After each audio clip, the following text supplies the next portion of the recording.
Fala, estudante! Bem-vindo a mais um vídeo do canal Fisicamente Preparado. Eu sou o professor Rodrigo e hoje estou aqui para comentar e resolver todas as questões de física do vestibular FAMEMA 2023, prova que foi aplicado no domingo agora, né? Então, bora lá para a resolução. Muito bem, primeira questão de física foi a questão 36 e fala assim: considere uma caixa em repouso no centro do tampo horizontal de uma mesa. A permanência do repouso justifica-se porque o peso da caixa é vertical para baixo. Bom, embora essa afirmação seja verdadeira, o peso da caixa de fato é vertical para baixo. Note aqui no meu desenho, ó. Vamos colocar as forças que atuam nessa caixa. Nós temos a força peso para baixo e nós temos a força normal que a mesa aplica na caixa e que é vertical para cima. Então, o peso da caixa é vertical para baixo? É, só que não é isso que justifica o fato dessa caixa ficar em repouso.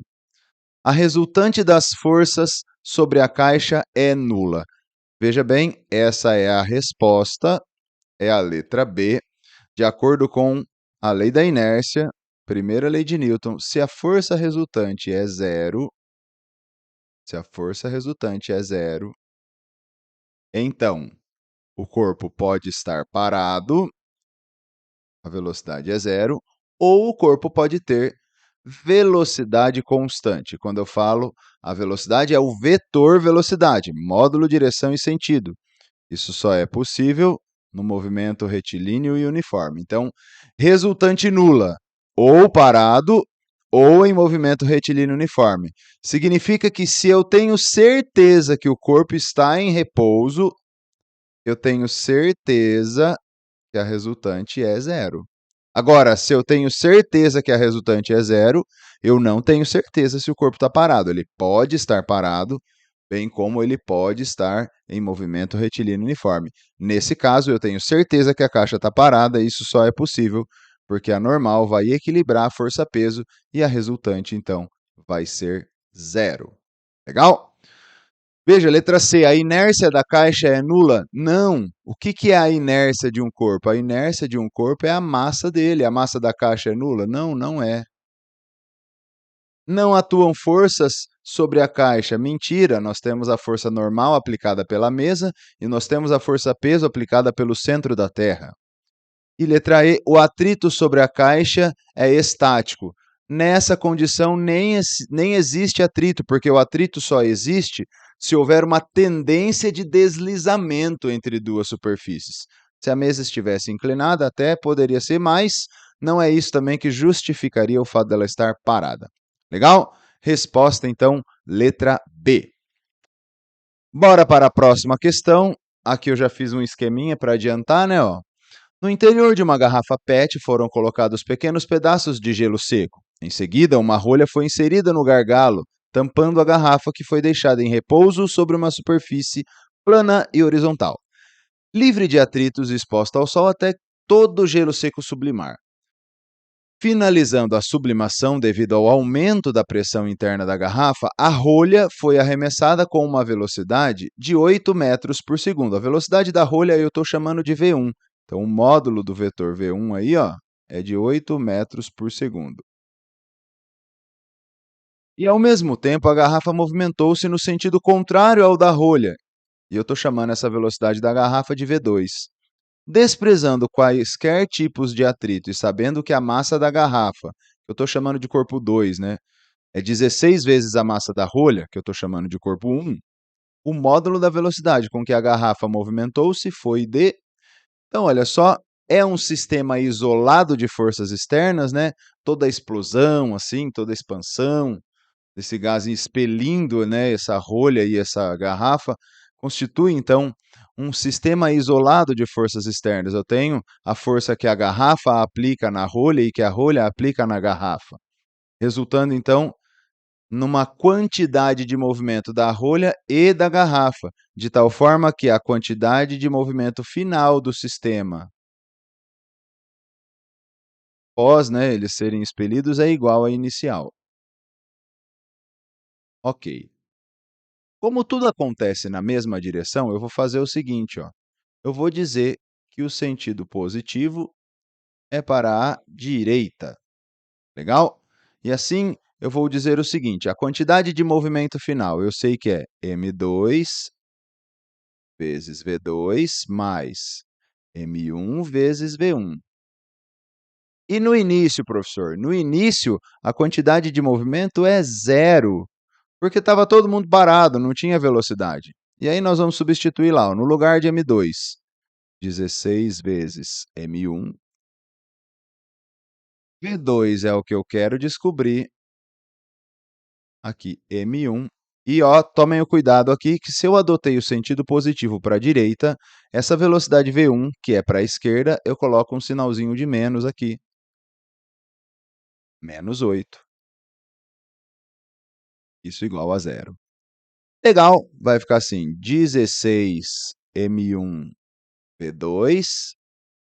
Aqui fica menos 8 M1, passo para o outro lado, vai ficar 8 M1. M1 de um lado, M1 do outro, eu posso cortar. E eu vou passar esse 16 que está multiplicando para o outro lado dividindo. 8 dividido por 16, eu tenho então uma velocidade de meio metro por segundo. Portanto, aqui, alternativa A. Legal? Lembrando que qualquer dúvida, você pode deixar aqui nos comentários que eu vou responder.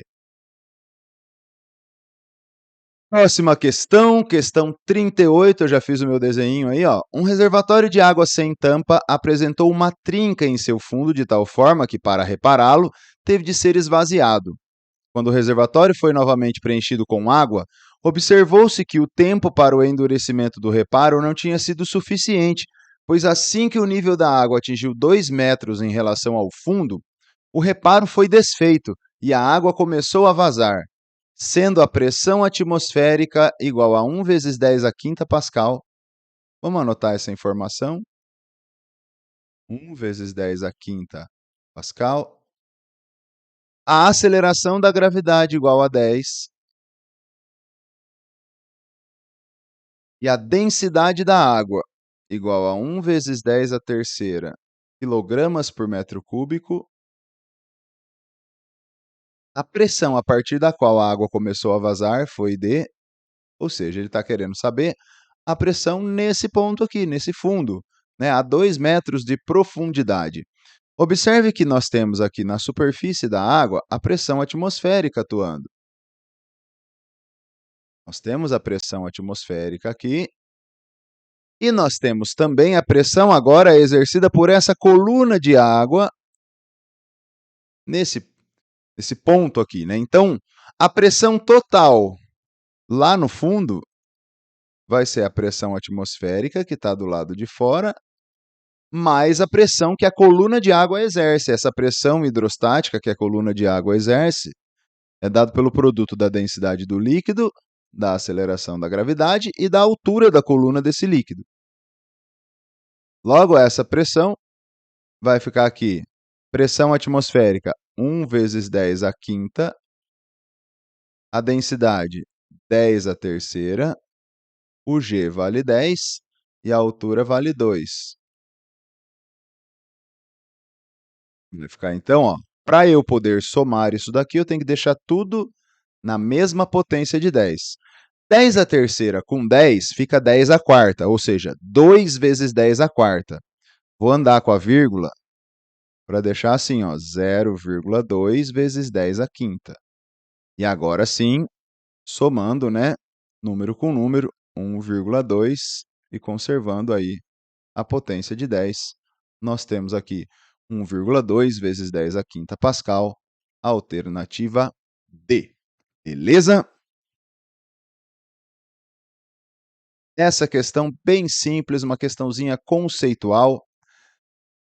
Dois feixes de luz A e B de frequências iguais a 4F e 6F cruzam-se em determinado ponto do espaço, seguindo seus caminhos originais após o cruzamento. De acordo com os princípios da ótica, as frequências dos feixes A e B, após o cruzamento, são, respectivamente, 4F e 6F. Por quê, professor? Porque a frequência depende apenas da fonte. Uma vez que a onda foi emitida, nada vai alterar a sua frequência mais. Então, continua exatamente a mesma coisa. 4F e 6F. No ponto de cruzamento, até existe o fenômeno de interferência, mas ele está perguntando aqui, após o cruzamento, quais serão as frequências? As mesmas, e mesmo no ponto de cruzamento, cada uma dessas ondas tem a mesma frequência. Muda nada. Letra C. Maravilha! E a nossa última questão, uma questãozinha de circuito, bem simples também, olha só. Um circuito construído com elementos ideais possibilita a conexão de um resistor entre os pontos X e Y. Deseja-se que a intensidade da corrente elétrica que passa pelo resistor de 20 ohms seja de 2 amperes. Então, veja só, a corrente vai sair aqui da bateria, vai chegar aqui e vai se dividir, porque ele vai inserir um resistor aqui embaixo entre os pontos Y e X, não é assim? Vou inserir um resistor aqui. Mas essas duas correntes vão se unir e vão formar a corrente total de novo, que vai passar por esse resistor de 20 ohms. Logo, ele está me dizendo que a corrente total do circuito é de 2 amperes. E ele me dá a DDP total aqui que a fonte está fornecendo. A DDP total é 100 volts. Ora, então eu consigo achar qual é a resistência equivalente que esse circuito deve ter. Primeira lei de Ohm. 100 é REC vezes I. E, portanto, o REC é de 50 ohms. Ok. Agora, ele está querendo saber o valor dessa resistência aqui. Veja que essa resistência está em paralelo com a resistência de 120. E o resultado disso vai ficar em série com essa resistência de 20 ohms. Logo, nós vamos ter o seguinte, ó, a resistência equivalente é 20 mais 120 em paralelo com R. A resistência equivalente é 50 e 120 em paralelo com R, quando nós temos 2 em paralelo, é produto dividido pela soma. Passa o 20 para o outro lado, ele vem aqui, ó, fica 30 igual 120R sobre 120 mais R. Olha só, vamos simplificar. Divide por 30 os dois lados. Se eu dividir por 30 os dois lados, aqui fica 4, aqui fica 1. E agora eu vou multiplicar cruzado aqui, ó. Vai ficar assim, 4R igual 120 mais R. Passo o R para o outro lado, 4R menos R, 3R. 3R igual a 120, R igual a 40 ohms. E essa, então, é a resposta do nosso exercício. Ficamos aí com a alternativa E. Beleza, galera? É isso. Espero que tenha curtido aí. Qualquer dúvida é só deixar nos comentários. Se você ainda não é inscrito aqui nesse canal, eu peço que você se inscreva, ative aí as notificações do sininho para que sempre que eu gravar um vídeo novo, o YouTube possa te avisar. E se você não me segue lá no Instagram, é Fisicamente Preparado. Espero todos vocês lá. E se você deseja ter uma mentoria VIP comigo, aulas particulares, é só entrar em contato pelo link que eu vou deixar na descrição desse vídeo. Eu preparo você para as segundas fases, preparo você para o vestibular que você quiser prestar. Basta entrar em contato. É isso aí, um abraço e até o próximo vídeo. Valeu!